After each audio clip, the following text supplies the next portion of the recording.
నిలబడి అబద్ధం చెప్పలేనే నా అద్దం అంటే నువ్వే మరి ఈ నిజం దాచలేనే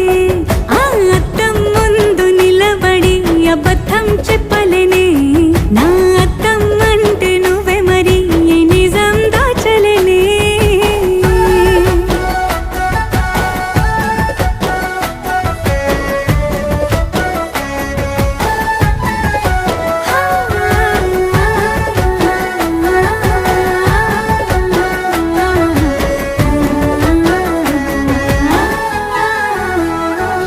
నీకు నచ్చిన సంగీతం ఏంటి నీ చెప్పుల సవ్వడి నువ్వు మెచ్చిన నగలు ఏంటి వంపున ముద్దు తడి నీకిష్టమైన చోటు ఏంటి అది